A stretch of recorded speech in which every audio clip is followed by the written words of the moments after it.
அல்ஹம்துலில்லாஹ் அல்ஹம்துலில்லாஹி நஹ்மதுஹு வ நுஸல்லி அலா ரசூலிஹில் கரீம் அம்மா பஅத். கண்ணியமிக்க அல்லாஹ்வின் நல்லடியார்களே, அல்லாஹ் சுப்ஹானஹு வ தஆலா 12வது ஜுஸூல ஒரு சூரா ஆரம்பிக்குது. சூரா ஹூத் அப்படிங்கிறது அந்த சூறாவுக்கு பேர். அந்த சூறாவோட தொடர்ந்து நபிமார்களுடைய சம்பவங்களை லைனாக சொல்லிகிட்டே வரலாம். நூஹ் அலைஹிஸ்ஸலாம், அதற்கடுத்து ஹூத் அலைஹிஸ்ஸலாம், சாலிஹ் அலைஹிஸ்ஸலாம், அதற்கடுத்து பார்த்திங்கன்னா இப்ராஹிம் அலைஹிஸ்ஸலாம், லூத் அலைஹிஸ்ஸலாம், ஷுஐப் அலைஹிஸ்ஸலாம், அதற்கடுத்து மூசா அலைஹிஸ்ஸலாம். இந்த சம்பவத்தை லைனாக அல்லாஹு தஆலா தொடர்ந்து சொல்லிக்கிட்டே வந்து கடைசியாக இவ்வளவு சம்பவங்களை நாம் எதற்காக சொன்னோம் அப்படிங்கிற ஒரு காரணத்தை சொல்லுவோம். அந்த காரணம் தான் என்ன அப்படின்னு சொன்னால் இன்றைக்கி நமக்கு தேவை. அந்த காரணம் என்னங்க? அல்லாஹ் தஆலா சொல்லுவான், கதாலிக லினுஸப்பித பிஹி ஃபுஆதக். இப்படி தான் என்ன செய்வோம்னா, நபிமார்களுடைய சம்பவங்களை சொல்லி சொல்லி உங்களுடைய உள்ளத்தை நாம் திடப்படுத்தினோம். நபிமாருடைய சம்பவங்களை சொல்வதன் மூலமாக நபிக்கு என்ன செய்யப்படும் சொன்னால் ஒரு பெரிய ஆறுதல் ஏற்படும், ஒரு பெரிய ஆறுதல் ஏற்படும். அப்போ குர்ஆன்ல சொல்லப்பட்ட அந்த சம்பவங்கள் அதன் மூலமாக அல்லாஹ் தஆலா என்ன செய்யறான்னா நபிக்கு ஆறுதலை கொடுக்குறான். இதே போல தான் பொதுவாகவே நல்லோர்களுடைய சம்பவங்களின் மூலமாக, சஹாபாக்களுடைய சம்பவங்களின் மூலமாக நாம் எடுத்துக்கொள்ளக்கூடிய ஒரு பெரிய விஷயம் என்னன்னா, நம்முடைய உள்ளத்துக்கு அதில் அல்லாஹ் சுப்ஹானஹு வ தஆலா ஒரு ஆறுதலை ஏற்படுத்துவான். அதே போல் பார்த்தீங்கன்னு சொன்னால் அதில் பலவிதமான படிப்பினைகள் இருக்குது, பலவிதமான படிப்பினைகள் இருக்குது. சஹாபாக்கள் தங்களுடைய சிரமங்களை போய் சொல்கிறாங்க. யாரோ சொல்லா எங்களை இப்படி செய்கிறாங்க, எங்களை அடிக்கிறாங்க, எங்களை கொடுமைப்படுத்துகிறாங்க அப்படின்னு சொன்ன நேரத்தில், அல்லாஹ்வுடைய உதவி இன்னும் வராதா அப்படின்னு கேட்ட நேரத்தில் நபி ஸல்லல்லாஹு அலைஹி வஸல்லம் காபத்துல்லாவுடைய அந்த செவுத்தில் சாஞ்சு உட்கார்ந்துருந்தவங்க வேகமாக எந்திரிச்சு உட்கார்ந்தாங்க. எந்திரிச்சு உட்கார்ந்து சொன்னாலும் அதுக்குள்ளே நீங்கள் அவசரப்படுறீங்களே அப்படின்னு, உங்களுக்கு முன்னால் இருந்தவங்களுக்கு எவ்வளோ சிரமம் கொடுக்கப்பட்டுச்சு தெரியுமா அப்படின்னு சொல்லிட்டு சொல்கிறாங்க. அவர்களுடைய உடலை இரும்பு சீப்பால இழுக்கப்பட்டுச்சு. அதனால என்ன ஆகும்னு சொன்னால் சதை தனியாகவும் எலும்புகள் தனியாகவும் வரும். நிறைய என்ன செய்கிறாங்க, அந்த முன்னால் உள்ள சமுதாயத்துக்கு கொடுக்கப்பட்ட கஷ்டங்கள் சிரமங்களை சொல்கிறாங்க. எதற்காக? அப்போ அந்த சஹாபாக்குடைய சிந்தனையில் வந்துச்சா, நம்மெல்லாம் என்ன கஷ்டப்பட்டுட்டோம் அல்லாஹ்வுக்காக. பொதுவாகவே என்ன ஆச்சுன்னு சொன்னால் இன்னைக்கு எல்லாத்துக்குமே ஒரு சிந்தனை, அல்லாஹ்வுக்காக, அல்லாஹுடைய தீனுக்காக அப்படிங்கிற சிரமப்படுதல், முஜாஹதா தியாகம் செய்தல் அப்படிங்கிறதெல்லாம் இந்த காலத்தில் கிடையாது அப்படிங்கிற ஒரு எண்ணம் வந்துடுச்சு. அல்லாஹ்வுக்காக நான் என்ன செய்கிறேன்னா நான் தியாகம் செய்கிறேன் அப்படிங்கிறதெல்லாம் இப்பெல்லாம் கிடையாதுங்க அப்படிங்கிற ஒரு நிலம் ஏற்பட்டுச்சு. நீனுக்கு அல்லாஹ்வின் நல்லடியார்களே, அப்படி கிடையவே கிடையாது. நம்முடைய வாழ்க்கை முழுக்க நம்மளுடைய சின்ன சின்ன செயல்கள் முதற்கொண்டு நம்மளுடைய பெரிய செயல்கள் வரைக்கும் எல்லாத்துலேயுமே நாம் அல்லாஹ்வை முன் வச்சு நம்முடைய நஃப்ஸோடு போரிட்டு என்ன செய்கிறோன்னா அல்லாஹ்வுடைய கட்டளை நிறைவேற்ற தெரியுமா, அந்த இடத்துல நாம் ஒரு முஜாஹிதீன்கள், நாம் ஒரு போராளிகள், நாம் அல்லாஹ்வுடைய பார்வையில் என்ன செய்கிறோன்னா உயர்ந்தவர்களாக இருக்கிறோம். அதனால தான் நபி ஸல்லல்லாஹு அலைஹி வஸல்லம் ஒரு ஹதீஸ்ல ரொம்ப ஷார்ட்டாக சொல்லுவாங்க, மன் தரக லில்லாஹி ஷைஅன் அவ்வதஹுல்லாஹு கைரம் மின். யார் அல்லாஹ்வுக்காக ஒன்றை விடுறாரோ, ஒரு விஷயத்தை என்னுடைய மனசுக்கு பிடிச்சிருக்கு ஆனாலும் விடுறாரு, எதற்காக? லில்லா, அல்லாஹ்வுக்காக இதை நான் விட்டுறேங்க, அல்லாஹ்வுக்காக நான் விட்டு கொடுக்குறேன், அல்லாஹ்வுக்காக இந்த காரியத்தை என்ன செய்யறேன்னு சொன்னால் நான் செய்யாமல் இருக்கிறேன் அப்படின்னு சொல்லி அல்லாஹ்வுக்காக அப்படின்னு செய்கிறாரே. அப்படி செய்யும் பொழுது அவருக்கு என்ன தெரியுமா கிடைக்கும்? நபி அவங்க சொன்னாங்க, அவ்வதஹுல்லாஹு கைரம் மின், அதை விட சிறந்ததை அல்லாஹ் அவருக்கு கொடுத்துருவோம், அதை விட சிறந்த ஒன்று கிடைக்கும். ஆனால் என்ன தெரியுமா இதில் விஷயம், உள்ளத்தில் ஆழமான நம்பிக்கை இருக்கணும், அல்லாஹ் எனக்கு இதோட சிறந்ததை கொடுப்பான், அல்லாஹ் இதோட சிறந்ததை கொடுப்பான். வெளிரங்கமான எந்த சூழல்களுமே என்ன ஆகாதுன்னா இதுக்கு சாதகமாக தெரியாது. வெளியில் இருக்கக்கூடிய சூழல் சாதகமாக இருக்கோ இல்லையோ அதெல்லாம் எனக்கு தெரியாது, என்னுடைய ரப்பு கொடுக்கணும்னு முடிவு செஞ்சுட்டா எப்படி கொடுத்துருவோம், என்னுடைய ரப்பு கொடுக்கணும்னு முடிவு செஞ்சுட்டா எப்படி கொடுத்துருவோம். இந்த நம்பிக்கை இருக்கே ஒவ்வொரு முஸ்லீம்களிடத்துல ஏற்படும். நீமிக் அல்லாஹ்வின் நல்லடியார்களே, இன்னைக்கு உலகத்தில் இருக்கக்கூடிய முஸ்லீம் பாப்புலேஷன் அப்படின்னு சொன்னோம்னா கிட்டத்தட்ட 200 கோடி பேர் சொல்கிறோம். 200 கோடி பேர் உலகத்தில் இதுவரைக்கும் இவ்வளோ பெரிய முஸ்லீம் சமுதாயம் இருந்ததில்லை. அவ்வளோ பாப்புலேஷன் இருந்தும் கூட முஸ்லீம்களுக்கு இன்னைக்கு எவ்வளோ பெரிய இழிவு, எவ்வளோ பெரிய இக்கட்டான சூழல்கள். என்ன காரணம்? ஒரே ஒரு விஷயம், நபி ஸல்லல்லாஹு அலைஹி வஸல்லம் சொன்னாங்க, உள்ளத்தில் இவர்களுக்கு வஹன் ஏற்பட்டு விடும். உள்ளத்தில் வஹன் ஏற்பட்டு விடும். சஹாபாக்கள் கேட்டாங்க, யார சொல்ல அது என்ன வஹன்? வஹன்னா என்ன யார சொல்ல, எங்களுக்கு புரியலையே அப்படின்னு. சஹாபாக்களை பொறுத்த வரைக்கும் ஏதாவது விஷயம் புரியலையா, அதை புரிஞ்சுக்கணும் அப்படிங்கிறதுக்காக உடனே கேள்வி கேட்டுருவாங்க, தெளிவுபடுத்திக்குவாங்க. நபி அவங்க சொன்னாங்களா, ஒரே ஒரு விஷயத்த சொன்னாங்க, ஹுப்பு துன்யா வ கராஹியத்துல் மௌத். உலகத்தினுடைய ஆசை, உலகத்தினுடைய பேராசை, வெறும் ஆசை இல்லை. ஆசைங்கிறது எல்லாத்துக்கும் வரத்தான் செய்யும். எனக்கு வீடு இருக்கணும், எனக்கு கார் இருக்கணும், எனக்கு மனைவி இருக்கணும், எனக்கு சொந்தமாக கடை இருக்கணும், எனக்குன்னு இதெல்லாம் சாதாரண மனிதனுடைய இயற்கையான ஆசைகள். உலகத்தின் மீது பேராசையும் கராஹியத்துல் மௌத், மௌத்தின் மேலே ஏற்படுற வெறுப்பு, பயம். மௌத்துன்னு சொன்னா ஐயோ மௌத்தை பற்றி பேசாதீங்க, அப்படி ஒரு விதமான ஒரு இது ஏற்பட்டுருக்கு.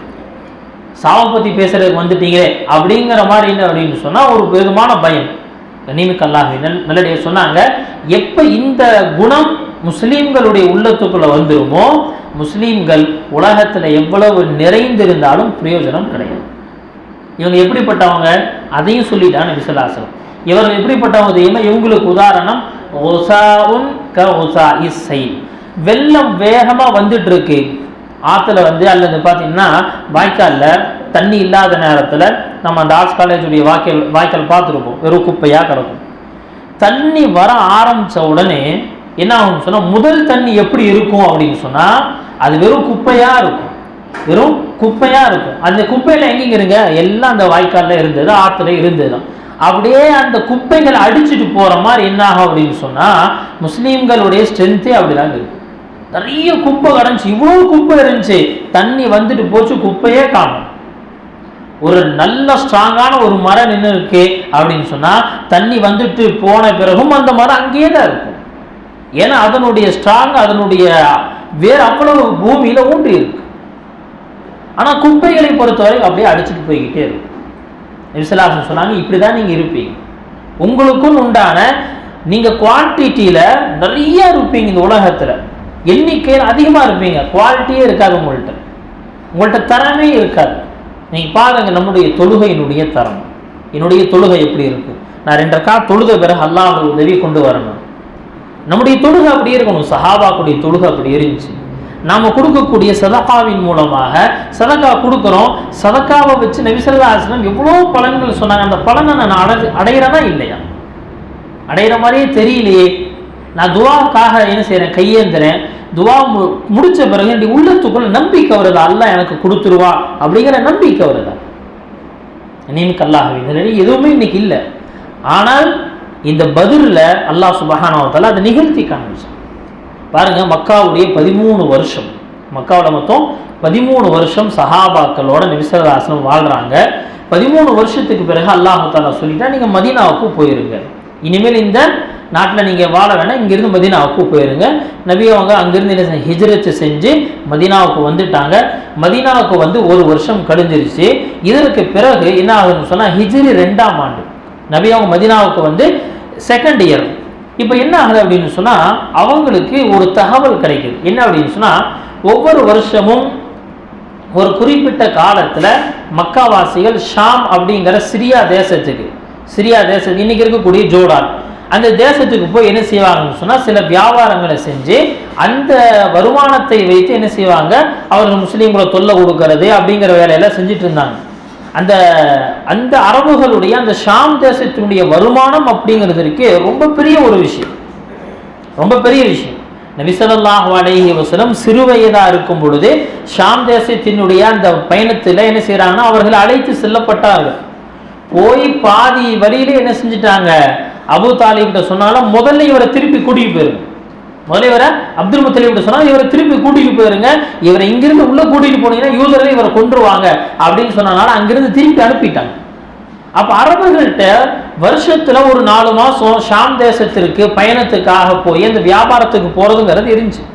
அப்படி போகும் பொழுது அந்த வருஷம் போன அந்த வியாபார கூட்டம் அப்படிங்கிறது சாதாரண வியாபார கூட்டம் இல்லை. கிட்டத்தட்ட ஒரு 20-30 வருஷத்துக்கு முன்னாடியே அந்த வியாபார கூட்டத்தினுடைய மொத்த சொத்தினுடைய மதிப்பு 26 லட்சம் ரூபாயம். எத்தனை வருஷத்துக்கு முன்னாடி? ஒரு 30 வருஷத்துக்கு முன்னாடி கிதாபுகள் எழுதுறாங்க. 30 வருஷத்துக்கு முன்னாடி எழுதப்பட்ட அந்த கிதாபில் சொல்றாங்க அது 26 லட்சம் ரூபாய். அப்படின்னா இன்னைக்கு எத்தனை மதிப்புங்க? அதாவது அப்பவும் அவங்க கிதாபில் என்ன எழுதுறாங்கன்னு சொன்னா, இது இந்த காலத்தினுடைய 26 லட்சம் இல்லை, அன்றைய காலத்தினுடைய 26 லட்சம். அப்ப இன்னைக்கு எத்தனை கோடி, எத்தனை கோடி!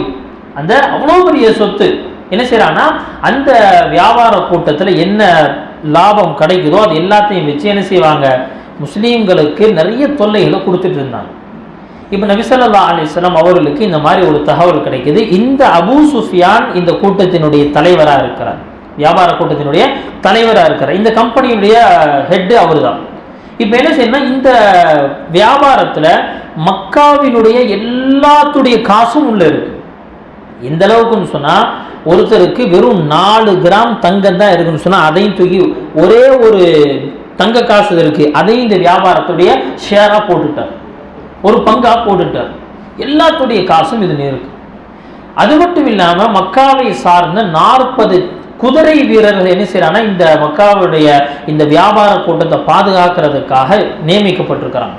இப்படி அதை பாதுகாப்பதற்குண்டான பெரிய வேலைகள், பெரிய ஏற்பாடுகள், இது எல்லா தகவலும் நபி அவங்களுக்கு கிடைக்குது. இப்போ நபி ஸல்லல்லாஹு அலைஹி வஸல்லம் என்ன செய்யறாங்கன்னு சொன்னா, அவசரமா என்ன செய்யறாங்க, இந்த வியாபாரத்து கூட்டத்தை என்ன செய்யணும், வழிமறிக்கணும். இதை வழிமறிச்சு இவர்களுடைய பொருளாதாரத்தை பலவீனப்படுத்தும். ஏன்னா பொதுவா எதிரிகள்கிட்ட இருக்கக்கூடிய பெரிய பலவீனம் அது பொருளாதாரம். பொருளாதாரத்தை வச்சுதான் இன்னைக்கு என்ன செய்யறாங்க சொன்னா, முழு உலகத்தையும் என்ன செய்யறாங்க, சில பேர் ஆட்டி படைச்சிட்டு இருக்கிறாங்க. பொருளாதாரத்தை வச்சுதான் ஆட்டி படைச்சிட்டு இருக்கிறது. பொருளாதாரம் தான் அங்க மெயின். இந்த நாட்டுடைய போராக இருக்கட்டும், எதுவா இருக்கட்டும். அப்ப அந்த பொருளாதாரத்தினுடைய அந்த நஷ்டத்தை ஏற்படுத்தி எப்படியாவது என்ன செய்யணும்னு சொன்னா, மக்கள்வாசியை நஷ்டப்படுத்தணும். இது நபியினுடைய சிந்தனையில் இருக்கு. இப்ப இதுக்காக என்ன செய்யறாங்க சொன்னா, ரமதானுடைய மாசம், ரமதானுடைய மாசத்துல என்ன செய்யறாங்க, வேக வேகமா நபி ஸல்லல்லாஹு அலைஹி வஸல்லம் உங்களுக்கு தகவல் கிடைச்சோன்னே சொன்னாங்கன்னா சஹாபாக்கள்கிட்ட, என்ன செய்யுங்க, நம்ம இந்த மாதிரி ஒரு வியாபார கூட்டம் அபூ சுஃபியானுடைய போது வழிமறைக்கணும், கிளம்புங்க அப்படிங்கிறாங்க.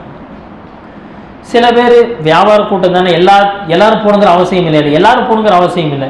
சில பேர் சொன்னா, யார சொல்ல கிராமப்புறத்துல எங்களுடைய குதிரைகள் ஒட்டகங்கள்லாம் இருக்கு, அங்க வரைக்கும் போய் நாங்கள் எடுத்துட்டு வந்துடுறோம். நபி அவங்க சொன்னாலும் அவ்வளோ நேரமெல்லாம் நம்மள்கிட்ட கிடையாது, டைம் ரொம்ப கம்மியாக இருக்குது, ரொம்ப ஷார்ட் டைமாக இருக்குது. இப்போ யார்கிட்ட இருக்கோ அவங்க கிளம்பி போகும். என்ன செய்யணும், அதே மாதிரி கிளம்பி போயிட்டாங்க. வெறும் 70 ஒட்டகங்கள், 2 குதிரை தான்.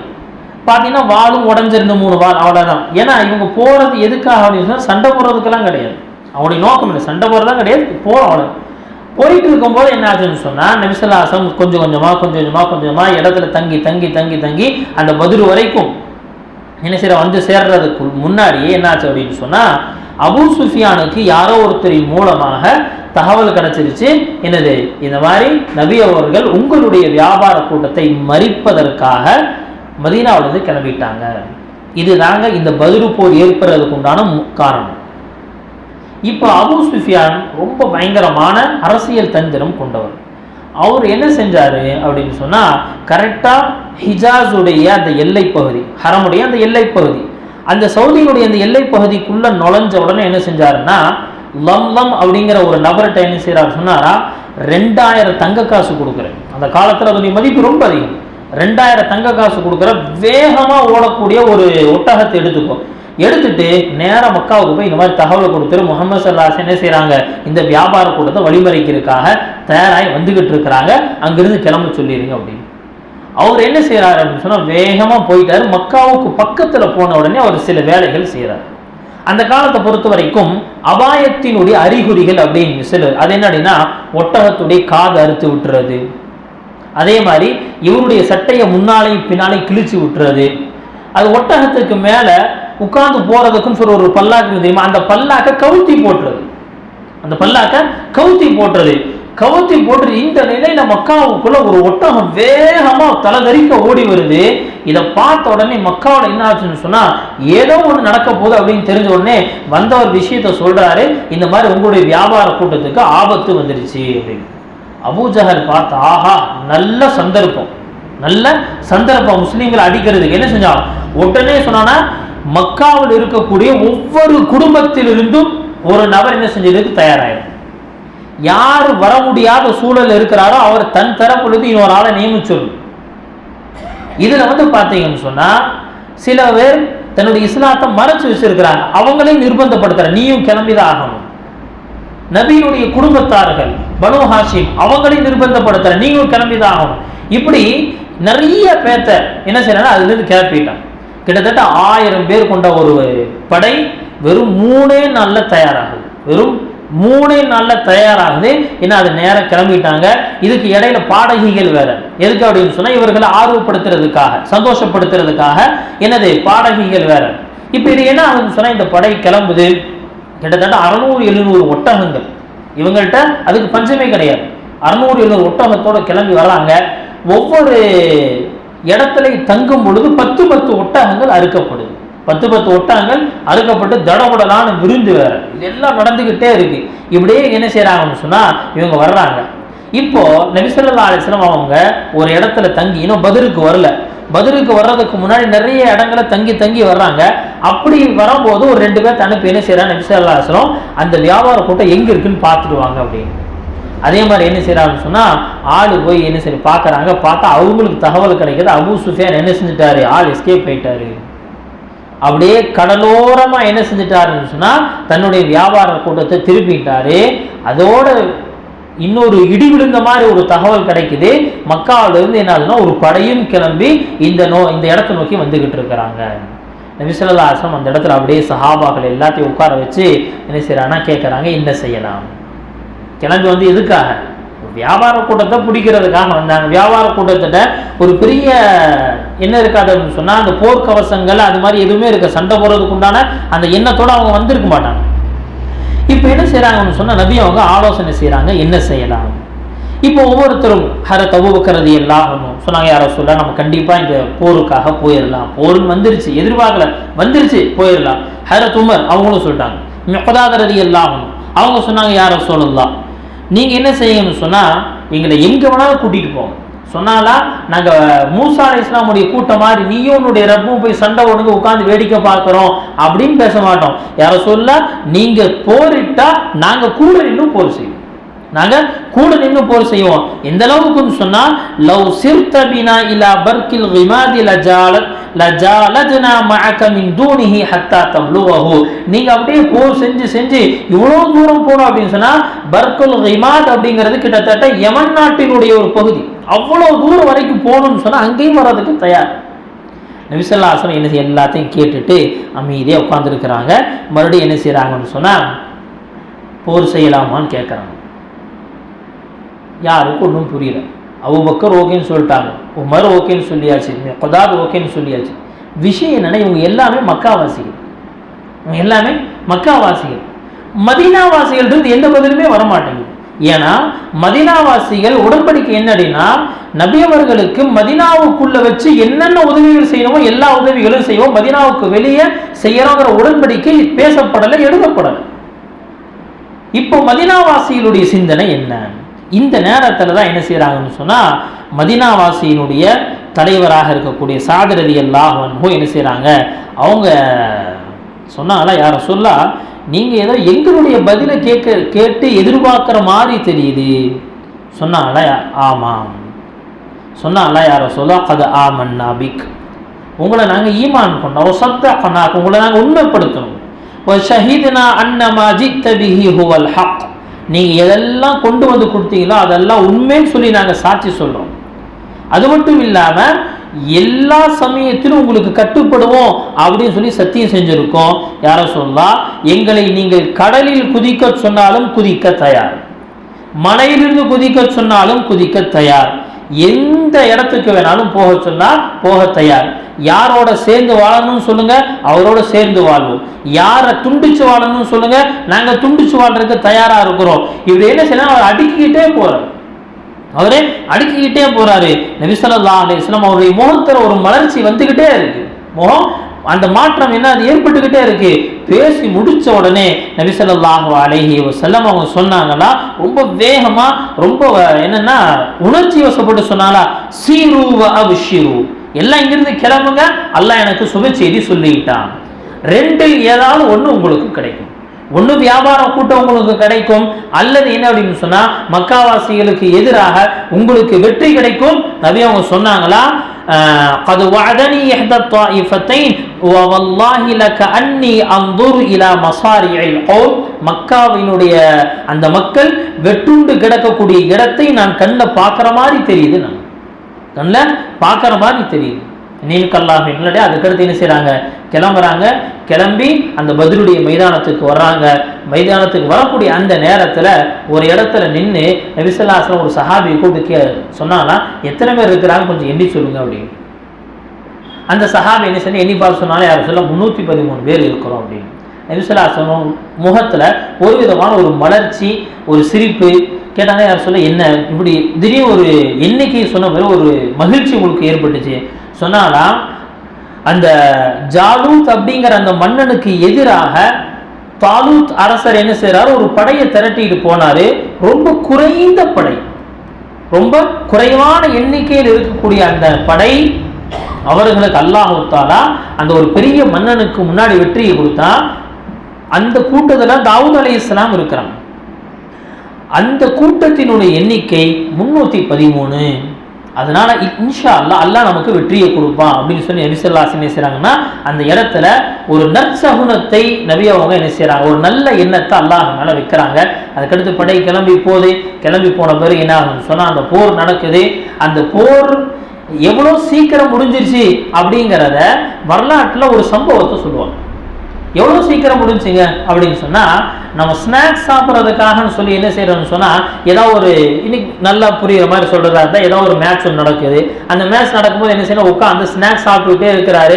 என்னாச்சுன்னு சொன்னால், ஸ்நாக்ஸ் முடிகிறதுக்கு முன்னாடியே என்ன மேட்ச் முடிஞ்சிருச்சு அப்படிங்கிற மாதிரி இந்த முஸ்லீம்களும் இந்த பக்கம் முஸ்லீம் அல்லாத மக்காவாசிகளும் போர் நடக்கக்கூடிய இந்த விஷயத்தை பார்க்கறதுக்குன்னு சொல்லி ஒருத்தர் என்ன செய்ய ஸ்நாக்ஸோட ஒருத்தர் உட்கார்ந்து இருந்தார் ஒரு இடத்துல. அவர் சொல்றாரு, எவ்வளவு சீக்கிரம் முடிஞ்சிருச்சுன்னு சொன்னா, நான் கொண்டு வந்த அந்த உணவு அந்த தின்பண்டங்கள் தீர்றதுக்கு முன்னாடி போரே முடிஞ்சு போச்சுன்னார். ரொம்ப ஷார்ட் பீரியட்ல போர் ஆரம்பிச்சு முடிஞ்சிருச்சு. ஆனால் அந்த போர் நடப்பதற்கு முன்னாடி நபி ஸல்லல்லாஹு அலைஹி வஸல்லம் அவருடைய நிலைமை எப்படி இருந்துச்சு, சஹாபாக்குடைய நிலைமை எப்படி இருந்துச்சு? 70 ஒட்டகம் அப்படின்னு என்ன செய்யறாங்கன்னு சொன்னா, 3 பேத்துக்கு ஒரு ஒட்டகம். இப்படி என்ன செய்யறாங்கன்னு சொன்னா, எல்லாரும் நபி ஸல்லல்லாஹு அலைஹி வஸல்லம் அவர்களும் இப்படிதான். நபி ஸல்லல்லாஹு அலைஹி வஸல்லம், ஹரத் அபூ லுபாபா, ஹரத் அலி ரலியல்லாஹு அன்ஹு, இந்த 3 பேருமே ஒரு ஒட்டகத்துல நபி ஸல்லல்லாஹு அலைஹி வஸல்லம் மேல உட்கார்ந்துருப்பாங்க. இந்த சஹாபாக்கள் அடுத்து நபி இறங்கணும், இவங்க மேல உட்காரணும் அப்படிங்கிற அந்த தகவல் அந்த நேரம் வரும்போது சொல்லுவாங்களா, யாரும் சொல்ல நீங்க மேலே உட்கார்ந்துக்கோங்க, நாங்க 2 பேர் நடந்து வர்றோம். நபி ஸல்லல்லாஹு அலைஹி வஸல்லம் ஒரே வார்த்தையில சொல்லுவாங்களா, என்னை விட நீங்கள் சக்தி உள்ளவர்களும் கிடையாது, உங்களை விட நன்மையுடைய தேவை எனக்கு இல்லாமலும் கிடையாது. நபி அவங்க சொல்றாங்க, எனக்கும் நன்மை வேணும், அல்லாஹ்வுடைய பாதையில நடப்பதற்கு என்ன நன்மையோ அந்த நன்மையை நானும் அடைஞ்சு கொள்ளணும். அதே போல சக்தியில எடுத்துட்டோம்னு சொன்னா, என்னை விட நீங்க சக்தி வாய்ந்தவும் கிடையாது. ஏன்னா நபிமார்களுடைய சக்தி எப்படிங்க, சொர்க்கத்தினுடைய 40 வாலிபர்களுடைய சக்தி. சொர்க்கத்தினுடைய 40 வாலிபர், சொர்க்கத்தினுடைய ஒரு வாலிபருக்கு என்ன சக்தி, இந்த உலகத்தினுடைய 100 வாலிபருக்கு என்ன சக்தி இருக்கோ அதுதான் சொர்க்கத்தினுடைய ஒரே ஒரு வாலிபருக்கு உண்டான சக்தி. அப்ப இது மாதிரி 40 வாலிபருடைய சக்தி சொன்னாங்களா நபி ஸல்லல்லாஹு அலைஹி வஸல்லம், அவ்வளோ சக்தி எனக்கு இருக்கு, நீங்க அந்த அளவு சக்தி இல்லை உங்கள்கிட்ட, அதனால என்னை மாதிரி நீங்க என்ன செய்ய முடியாதுன்னு சொன்னா நடக்கவும் முடியாது ரொம்ப தூரத்துக்கு. அதே மாதிரி நன்மை எனக்கு வேணாம போகணும் அப்படிங்கிறதும் நன்மை எனக்கும் வேணும். அதனால என்ன செய்யணும்னு சொன்னா, அந்த பாரியில என்ன செய்யறாங்க, மாத்தி என்ன செய்யறாங்க, மேலே கீழே நடந்து வர்றாங்க. இப்படிதான் பதில் வரைக்கும் நடக்குது. இப்ப நபி ஸல்லல்லாஹு அலைஹி வஸல்லம் முந்தைய நாள் இரவு இவ்வளோ அழுகிறாங்க. இது தஸ்தகீதுன ரப்பக்கும் ஃபஸ்தஜாப லக்கும் அன்னி முமித்துக்கும். நபி ஸல்லல்லாஹு அலைஹி வஸல்லம் அவங்க அல்லாஹ் இடத்துல கேட்டதை நீங்க துஆ செஞ்சீங்க அப்படிங்கிற வார்த்தை அல்லாஹ் சொல்ல, நீங்கள் அல்லாஹ் இடத்துல மன்றாடினீர்கள், கெஞ்சி கேட்கிறீங்க, உதவியை கேட்கிறீங்க. துவா செய்யறது ஒன்றுக்கு, அல்லா எனக்கு இதை கூட அது கூட அப்படின்னு கேட்கறது ஒன்று இருக்கு. அல்லாஹ் இடத்துல மன்றாடி உதவி என்ன செய்யறது, அப்படியே வாங்குறது. ஒரு நிர்பந்தமான ஒரு சூழ்நிலையில இப்படி கேட்டு நபி ஸல்லல்லாஹு அலைஹி வஸல்லம் என்ன செய்றாங்க, அந்த பதிரில் தான் இப்படிப்பட்ட ஒரு வார்த்தையை சொல்றாங்க. யாரோ சொல்ல, யா அல்லாஹ், நீ இந்த கூட்டத்தை அழித்து விட்டால் இனிமேல் இந்த பூமியில் நீ வணங்கப்பட மாட்டாய்.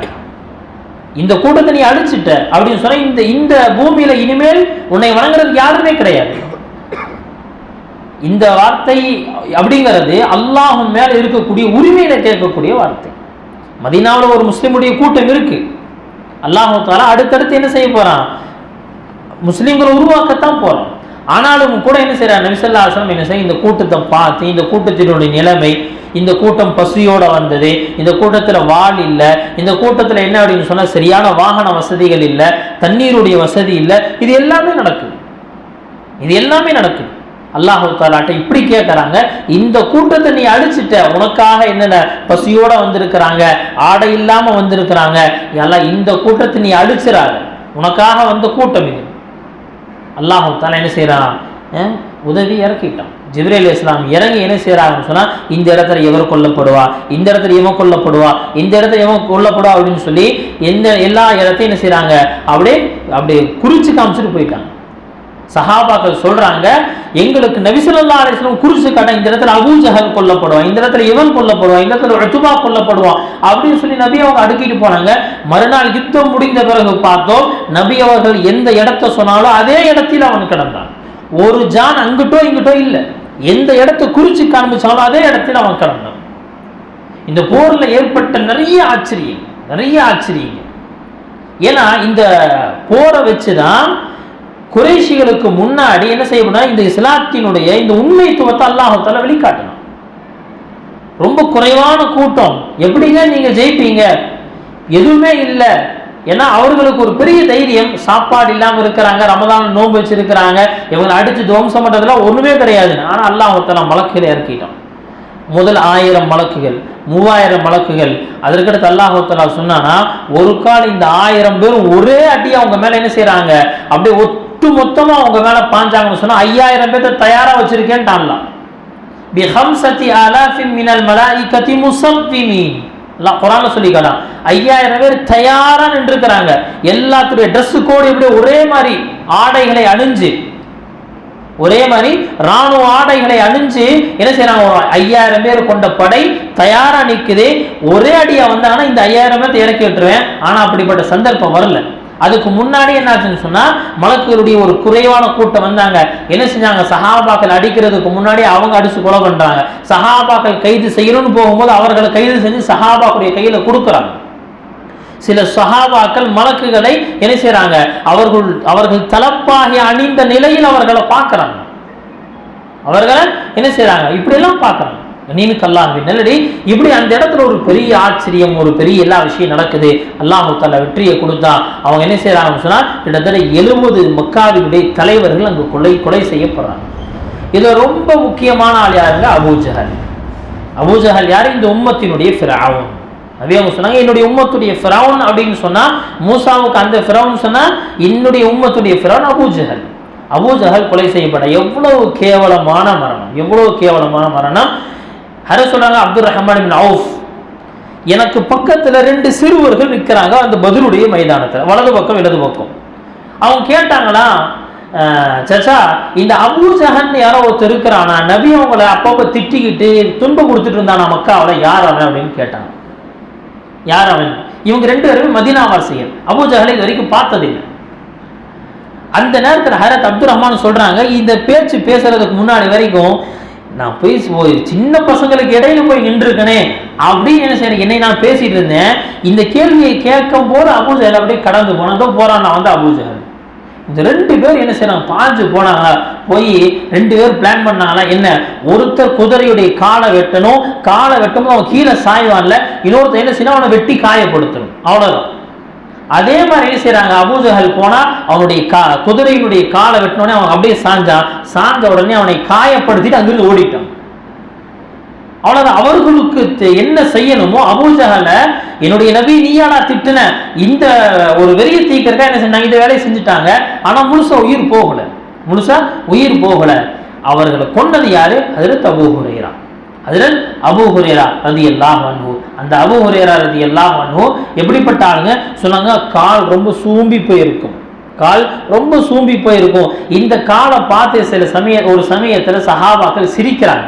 இந்த காலை பார்த்து இவ்வளோ சூம்பி போன ஒல்லியா ஒரு கால், இது சிரிக்கிறாங்க. நபி ஸல்லல்லாஹு அலைஹி வஸல்லம் சொன்னாங்க, இந்த காலை பார்த்து சிரிக்கிறீங்களா? இந்த காலுடைய வெயிட் என்ன தெரியுமா? மீசானுடைய தராசுல இந்த காலுடைய வெயிட் ரொம்ப பெருசு.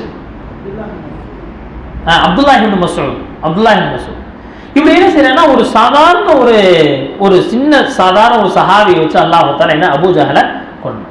ரொம்ப கேவலம். அவன் சொன்னானா, நீ போய் என்னை கொல்றையே, அந்த நிலையை அவன் சொல்றான். கீழே படுத்து கிடக்கிறான். சொன்னா, நீ போய் என்னை கொலை செய்யறே, என்னை கொலை செய்யறதுக்கு வேற யாருமே இல்லையா? என்னை கொலை செய்யறதுக்கு வேற யாருமே இல்லை. இவ்வளவு கேவலமான மரணத்தை அல்லாஹ் தஆலா கொடுத்தான். நீவுக்கு அல்லாஹ்வின் நல்லடியார்களே, இப்படி என்ன அப்படின்னா, அதுல 70 மக்காவினுடைய தலைவர்கள் கொலை செய்யப்பட்டாங்க. மக்காவினுடைய 70 தலைவர்கள். ஒரு சமயம் இந்த பத்ர்ல சொல்லுவாங்கன்னா, மக்கா தன்னுடைய ஈரக்குலைகளை எடுத்து கொண்டு வந்து போட்டிருக்கு அப்படின்னு சொல்லுவாங்க. மக்கா என்ன செஞ்சிருக்கு? தன்னுடைய ஈரக்குலை துண்டுகளை எடுத்து கொண்டு வந்து வச்சிருக்கு. இப்போ 70 பேர் கொலை செய்யப்படுறாங்க, 70 பேர் சிறை பிடிக்கப்படுறாங்க. நீமிக்கு அல்லாஹ்வின் நல்லடி அல்லாஹ் தஆலா ஒரு பெரிய வெற்றியை கொடுத்தா, அந்த வெற்றிக்கு பின்னாடி அவர்கள்ட்ட இருந்த ஒரே ஒரு விஷயம் அப்படின்னு சொன்னா, அல்லாஹுக்கும் அல்லாஹுடைய ரசூலுக்கும் கட்டுப்பட்ட அந்த வாழ்க்கை, அவருடைய உள்ளத்தில் இருந்த ஆணித்தரமான ஈமான். உலகத்துல அல்லாஹ் தஆலா சஹாபாக்கள்கிட்ட எல்லா காலத்திலும் அவர்களுடைய படைபலத்தை வச்சு அவர்களுக்கு வெற்றியை கொடுக்கவே இல்லை. படைபலத்தை வச்சு வெற்றியை கொடுக்கவே இல்லை. ஹுனைனுடைய போர்ல கிட்டத்தட்ட ஆயிரக்கணக்கான சஹாபாக்கள் இருக்கிறாங்க. சஹாபாக்கள் உள்ளத்துல என்ன வந்துச்சா, இவ்வளவு பேர் இருக்கிறோம், எப்படி ஜெயிச்சிருவோம் நம்ம அப்படின்னு. கடைசியாக முஸ்லிம்கள் செதறி ஓடுற நிலை ஏற்பட்டுச்சு. வெறும் 100 பேர், இவர்களை வச்சுதான் அல்லாஹ் தஆலா வெற்றியை கொடுத்தார். அப்ப முஸ்லிம்களுடைய படை பலத்துக்கு அல்லாஹ் இடத்துல மதிப்பு இல்லை. மரா என்னன்னா, அங்க இருக்கக்கூடிய அந்த குறைவான நபர்களாக இருந்தாலும் அவர்களுடைய நம்பிக்கை, அல்லாஹ் மேல இருக்கக்கூடிய அந்த நம்பிக்கைக்கு தான் அல்லாஹ் இடத்துல பெரிய வேலை. நீனுக்கு அல்லாஹ்வின் நல்லதே. இன்னைக்கு நமக்கும் என்ன தேவை? இந்த பதிலிருந்து கிடைக்கக்கூடிய எத்தனையோ படிப்பினைகள். முதலாவது விஷயம், உலகத்தினுடைய எல்லா சொந்த பந்தத்தை விட எனக்கு முதல் யார் அப்படின்னு சொன்னா இஸ்லாம்.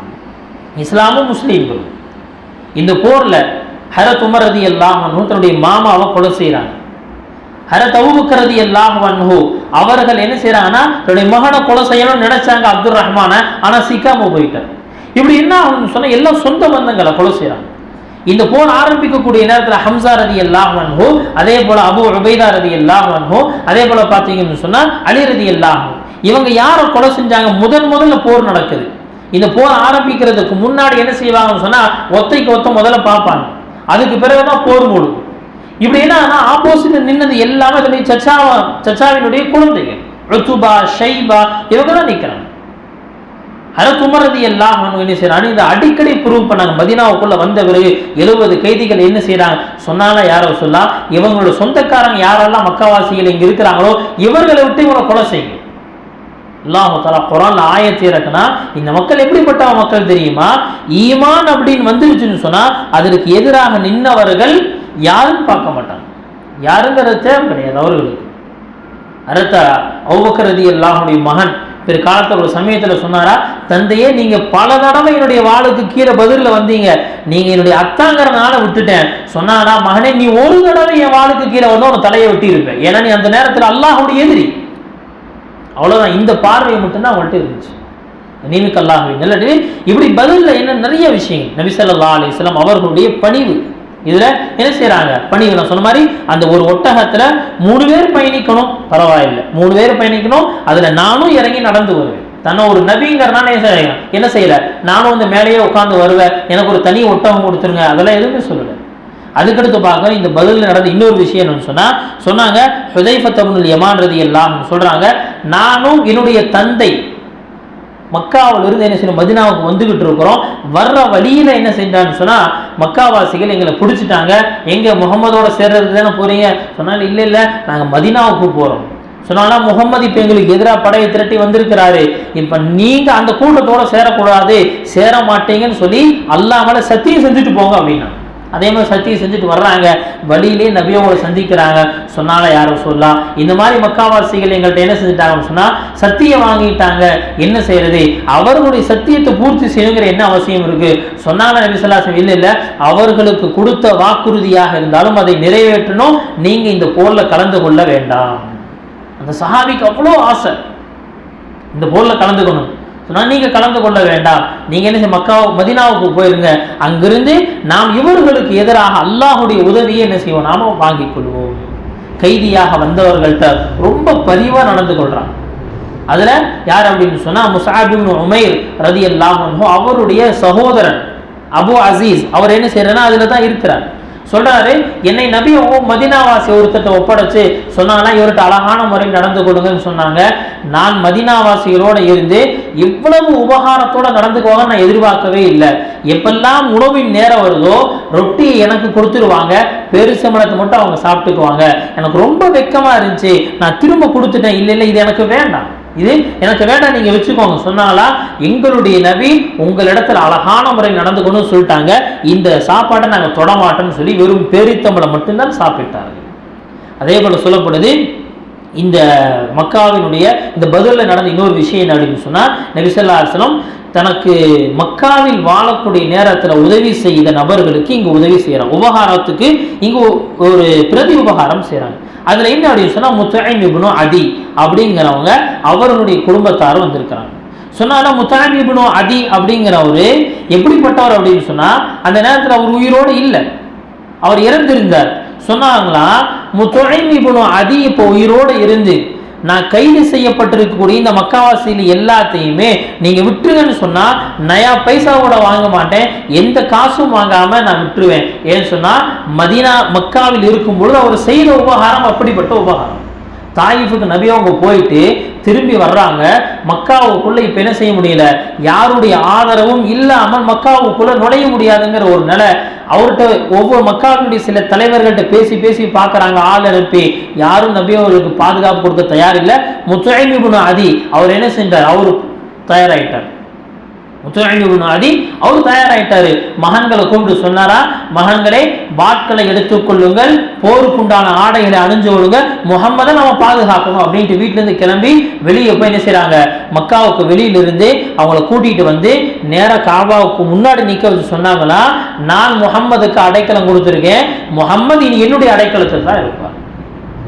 அப்ப கேட்டானா, அப்ப நீ என்ன மாறிட்டீங்களா அப்படின்னு சொன்னா, நான் வந்து இஸ்லாத்துக்குள்ள எல்லாம் போகல, ஆனால் முகம்மதை நான் பாதுகாக்க தயாரா இருக்கிறேன் அப்படின்னு சொன்ன உடனே மக்காவாசி சொன்னாலாம், சரி சரி ஓகே போங்க, மக்காவுக்குள்ள அவர் இருந்து கொள்ளட்டும் என்று சொன்னாங்க.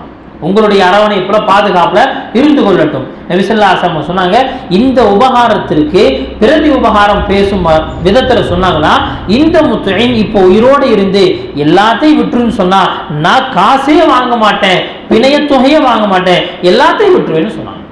இந்த போர்ல சில பேர் நிர்பந்தமாக உள்ள வந்திருந்தாங்க. அந்த நபர்களை என்ன செய்ய வேண்டாம், நீங்கள் யாரும் கொலை செய்து விட வேண்டாம் அப்படின்னு சொல்லி நபி ஸல்லல்லாஹு அலைஹி வஸல்லம் என்ன செய்யறாங்க, அறிவிப்பு செஞ்சாங்க.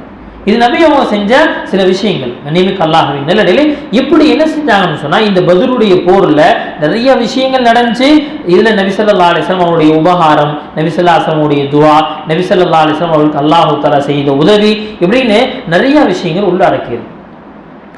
நம்ம இதை நினைவுபடுத்துவதனுடைய நோக்கம் என்ன அப்படின்னு சொன்னா, இதன் மூலமாக நாம் சில படிப்பினைகள் பெறணும். அந்த படிப்பினை என்னங்க, முதலாவது விஷயம் நமக்குள்ள இருக்க வேண்டியது என்ன அப்படின்னு சொன்னா, நாம் எல்லாத்தையும் விட நம்முடைய உள்ளத்துக்குள்ள அல்லாஹுக்கும் அல்லாஹுடைய தீனுக்கும் அல்லாஹுடைய ரசூலுக்கும் முக்கியத்துவம் கொடுப்பவர்களாக மாறும்.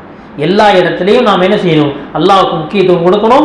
உலகத்துடைய சில விஷயங்கள் முன்னாடி வந்து நிற்கும், நாம என்ன செய்யணும், அல்லாஹுக்காக அதை விட்டுட்டு என்ன செய்யணும்னா அல்லாஹுடைய தீனுக்கு முக்கியத்துவம் கொடுக்கணும். அல்லாஹ் சுப்ஹானஹு வ தஆலா அப்பதான் இந்த முழு உலகத்துல முழு உம்மத்துக்கும் என்ன செய்வான்னு சொன்னா ஒரு சுபிட்சமான ஒரு வாழ்க்கையை கொடுக்கும். அல்லாஹ் சுப்ஹானஹு வ தஆலா அப்படிப்பட்ட நல்பாக்கியத்தை நம் அனைவருக்கும் தந்தருள்வானாக. வ ஆகிரு தஅவானா அல்ஹம்துலில்லாஹி ரப்பில் ஆலமீன்.